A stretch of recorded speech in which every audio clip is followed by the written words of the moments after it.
আসসালামু আলাইকুম, কেমন আছেন সবাই? আমি আলহামদুলিল্লাহ ভালো আছি। তো ঘুরতে যাব, কোথায় যাব এখন বলবো না।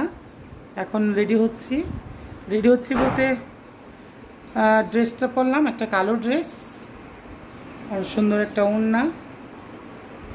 কালো ড্রেস নর্মালি আমার পরা হয় না, তো ড্রেসটা বানাইছি রোজারিতে, তো ভাবলাম আজকে পরি। কেমন লাগতেছে অবশ্যই কমেন্টে জানাবেন।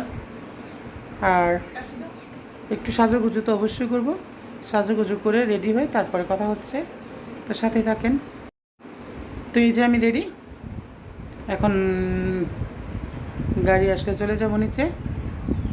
কেমন হয়েছে অবশ্যই জানাবেন। আজকে টিপ করবো না, টিপ করলে আম্মা বকা দেয়, তাই ভাবলাম টিপ করবো না, শুধু চুলটা একটু আটকাবো, বাস। ওকে, জুয়েলারি বলতে এটাই থাকবে, অন্য কিছু করবো না, এতটুকুই।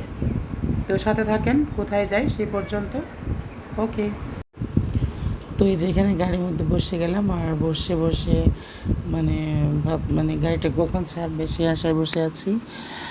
কারণ ছোটো ভাই আবার কী যেন করতে গেল সে ছোটো চাচার বাসায়, ও সেজন্য লেট হয়ে গেছে। আর আমাদের গাড়িটা রাখা হয়েছিল হলি কিচেনটার সামনে, যেহেতু রাস্তাঘাটে একটু প্রবলেম হচ্ছে, রাস্তার একদম বেহাল অবস্থা। আর এখানে গাড়িটাও ছেড়ে দিয়েছে। আমি একদম নর্মাল সাজে, জাস্ট একটু লিপস্টিক আর নর্মালি জুয়েলারি যা ছিল সেটাই পরছি, বেশি পরি নাই, কারণ দেশের অবস্থা তেমন একটা ভালো না। তাই ভাবলাম যে হালকা পাতলা যা না করলেই না তা করেই যাই। পরে সবাই বসে রয়েছি বেবিনি নিয়ে সাথে। পরে আর সবাই বলতেছে যে প্রচণ্ড খিদে লাগছে বাসের মধ্যে। তো এখানে যে হঠাৎ করে গাড়ির মধ্যে তো এখানে হঠাৎ করে এবার ওই যে আমার সবচেয়ে পছন্দের জায়গা, তেল ঢুকাবে, গ্যাস নেবে গাড়িতে, কারণ গ্যাস ছাড়া তো চলে না। আছে, তারপরও ছোটো ভাই বলতেছে যে লোড করে নিই যাতে প্রবলেম না হয়, রাস্তাঘাটের ব্যাপার।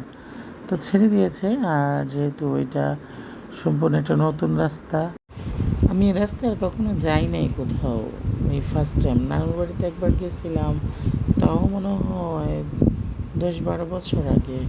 পরে এই রাস্তা দিয়ে কখনো যাওয়া হয় না। আর বরাবরই আমার রাস্তার ভিউ তুলতে অনেক বেশি ভালো লাগে, কারণ রাস্তার কী অবস্থা দেখেন, কি নির্জন, মানুষ নাই, গাড়ি নাই, মানে এমন একটা অবস্থা হয়েছে যে পরে না ভয় লাগতেছে যে কী হচ্ছে, এমন কেন?